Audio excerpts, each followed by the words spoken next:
What if the person you thought you knew best, the one who smiled, laughed, and seemed to have everything, was hiding a secret so dark it would shatter everything? Kelly Lane was the kind of person everyone admired.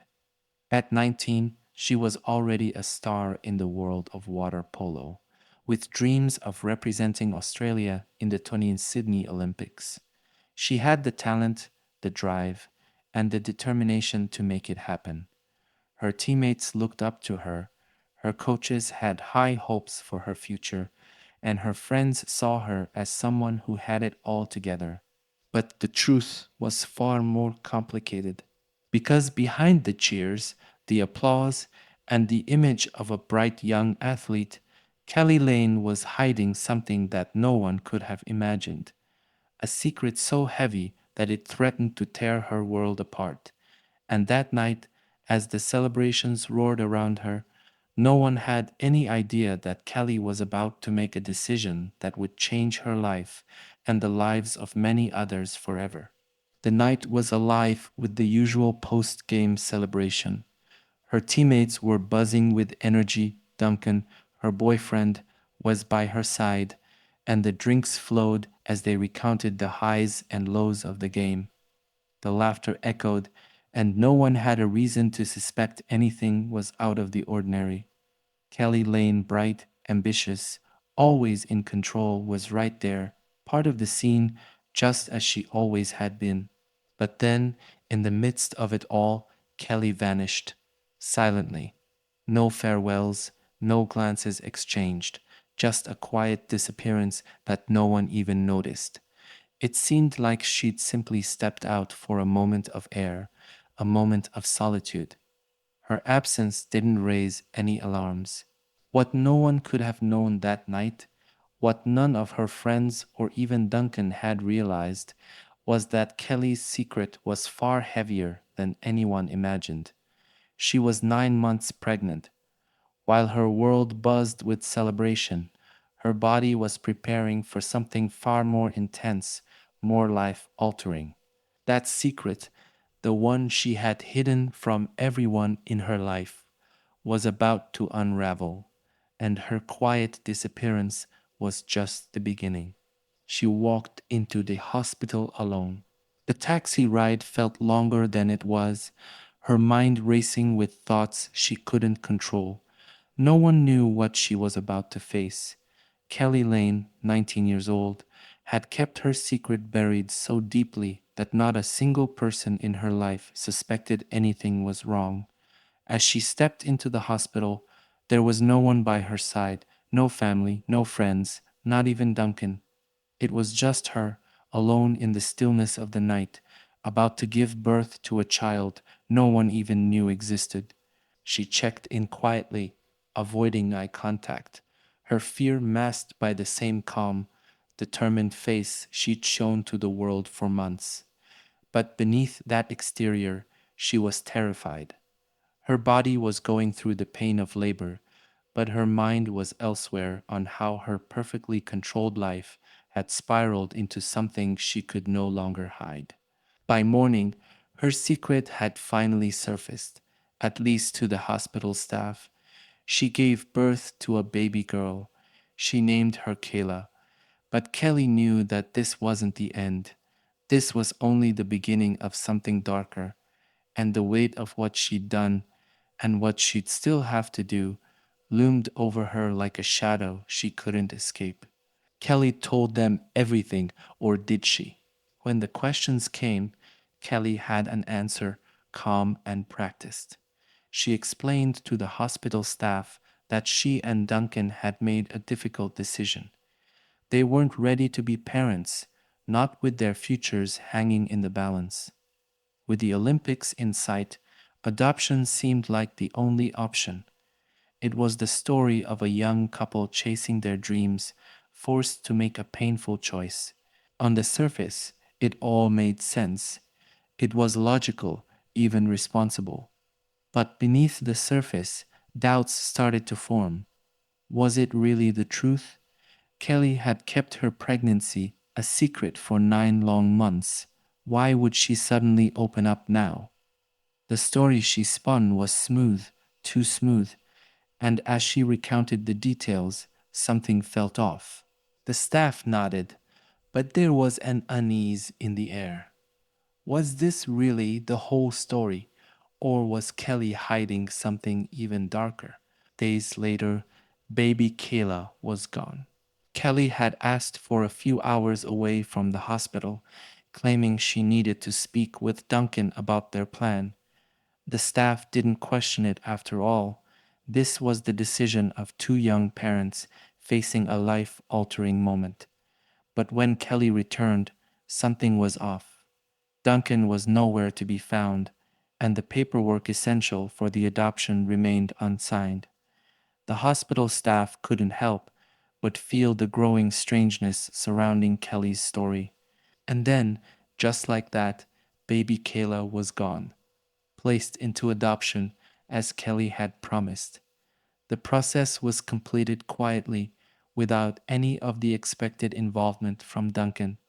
It was as though the baby had simply disappeared into thin air, leaving no trace of her existence beyond those brief, solitary hours in the hospital.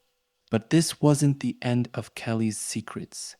In fact, this was just the first thread of a much darker, more twisted reality. What lay beneath the surface was something far more unsettling than anyone could have imagined. Another secret. Just 6 months after Kayla vanished from her life, Kelly found herself in the same situation, pregnant again. But this time, the stakes felt higher, the secrecy tighter.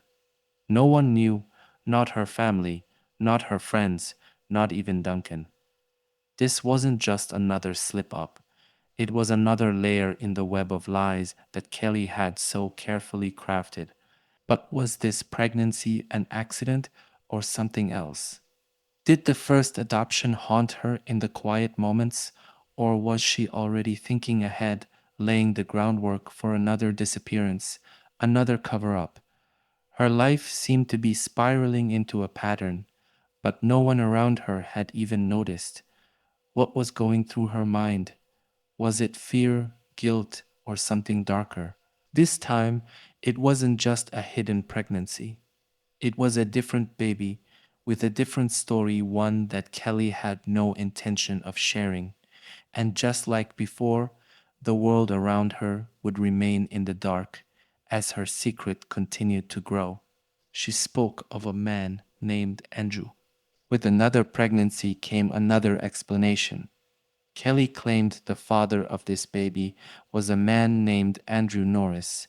She spoke of him as if he were part of her life, someone she trusted. According to her, Andrew was ready to take responsibility for the child. The name, however, seemed to slip through the cracks. No one had ever heard of him, and when the police later began their investigation, they dug deep searching for any trace of Andrew Norris. But there was nothing. No records, no addresses, no traces of him anywhere. It was as if he never existed. The more they searched, the more they questioned whether Andrew was real or whether Kelly had spun this story to conceal something much darker. A shadow of doubt loomed over the entire narrative. Who was Andrew Norris? Or was he simply a name that never was? Tegan Lane was born and vanished. In September of 1996, Kelly gave birth again, this time to a baby girl she named Tegan. But unlike Kayla, Tegan's story would remain a mystery from the very beginning. Kelly told the hospital staff the same story as before. Tegan's father, Andrew Norris, would take the baby. She said it so calmly, as though this was all routine. But after that day, no one ever saw Tegan again. There were no adoption papers, no transfer to a family, no records to show that Tegan was ever placed in anyone's care. The baby simply vanished. The hospital staff may have believed Kelly's story, but as time passed, the questions began to pile up. What really happened to Tegan Lane? What happened during those 2 hours? Kelly left the hospital at midday alone. No one saw where she went, no one followed her. By 3 in the afternoon, she was seen at her parents' house without Tegan. In those missing hours, something happened. But what? Where was the baby? That 2 hour window became the heart of the investigation. Police believed that those were the crucial hours, the time when Tegan Lane disappeared. The answers to what Kelly did, where she went, and what happened to Tegan all rested in those 2 lost hours. Answers that, to this day, remain shrouded in silence. Her stories kept changing. As time went on, Kelly's story about Tegan and Andrew Norris began to shift like sand under pressure. In one version, Andrew was a caring father, ready to take his daughter and give her the life Kelly couldn't. In another, he was elusive, hard to reach, a man whose existence seemed to slip further into shadow. Each time Kelly recounted what happened, the details twisted, turned, and evolved. Sometimes her narrative sounded rehearsed, other times scattered and inconsistent. The more Kelly talked, the more people around her began to question whether there was any truth left in her words. Was she protecting someone? Or was she weaving a web of lies to conceal something far darker? The cracks in her story were growing, and soon no one knew what to believe. But where do you search for a ghost? In 2003, the case was reopened. Investigators were determined to find the truth. But where do you begin when the story itself seems like a labyrinth of half truths and vanishing figures? They dug through phone records, addresses, and documents. They reached out to anyone who might have crossed paths with Kelly during those years. Every Andrew Norris they could find was tracked down, but not one of them knew Kelly Lane. Detectives found themselves chasing shadows, trying to piece together a puzzle with missing pieces. Kelly had created a story so complex, so tangled, that even the most experienced investigators struggled to separate fact from fiction. The deeper they dug, the more it felt like they were searching for someone who had never existed. The whispers grew louder. As Kelly's case became public, people from her past began to speak out. Teammates, friends, even acquaintances, suddenly everyone had a story about Kelly. They remembered her disappearing without explanation, leaving without a word, just as she had on that night after the game. Whispers grew into murmurs, and soon everyone seemed to have an opinion on what she might be hiding. Her former friends recalled her uncanny ability to lie convincingly. Some even admitted they had sensed something was off about her back then, but they hadn't pressed. Now, with everything coming to light, they couldn't help but wonder how much of Kelly's life had been a lie. The once golden girl was now the subject of suspicion, and the weight of the growing doubt was becoming impossible to ignore. Who was Andrew Norris? As the investigation deepened, police focused on tracking down Andrew Norris. They followed every lead, interviewed every man by that name, hoping for a breakthrough. But with each interview, the same answer echoed back. None of them knew Kelly Lane. The more they searched, the more it seemed as though Andrew Norris didn't exist at all. It was a haunting realization. Could Kelly have invented him, a ghostly figure to divert attention from the truth? Or was Andrew Norris real, but just as elusive as Kelly's story made him out to be? The shadow of doubt over his existence was growing, and it begged the question, was this man simply a convenient lie, covering up something far more sinister? Kelly held firm. Despite the mounting pressure and growing skepticism, Kelly never wavered. She clung to her story. She had given Tegan to Andrew Norris, a man she trusted to care for her child. She maintained her innocence throughout, insisting that Tegan was alive, somewhere out there with her father. But if Kelly was telling the truth, why hadn't she searched for Andrew herself? Why didn't she show the urgency, the desperation of a mother who had lost her child?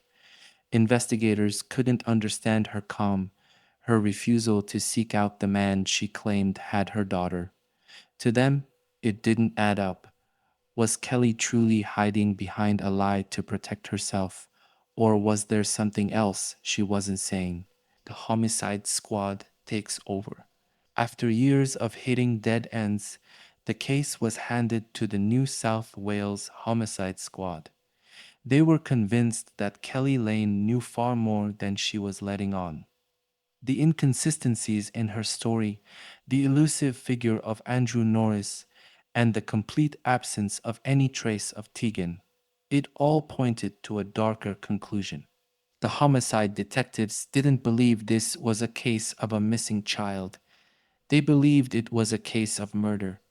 Their theory was chilling.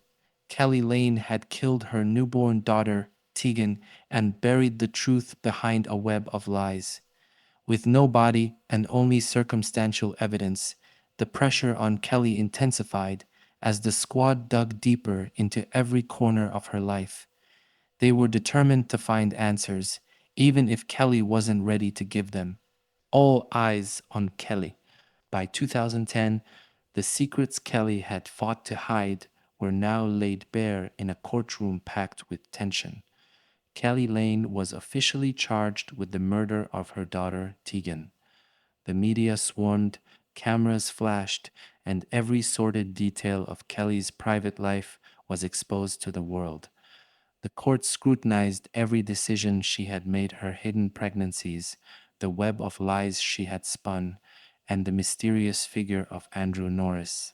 No part of Kelly's life was off limits. Her story, which had once been carefully controlled, was now unraveling under the glare of public scrutiny. The prosecution painted a picture of a woman willing to go to any lengths to protect her image, even if that meant silencing her own child forever. The courtroom was a battlefield, and Kelly was at the center of it, her future hanging in the balance. The jury made their choice. After months of grueling testimony and endless speculation, the moment of truth arrived. The jury filed back into the courtroom, their faces unreadable. For Kelly, it must have felt like the world had stopped. The verdict, guilty, the words hung heavy in the air. Kelly collapsed, unable to process what she had just heard. Her supporters, who had stood by her side, wept in disbelief. Her mother's scream echoed through the courtroom as the reality set in Kelly Lane was going to prison, convicted of murdering her own child.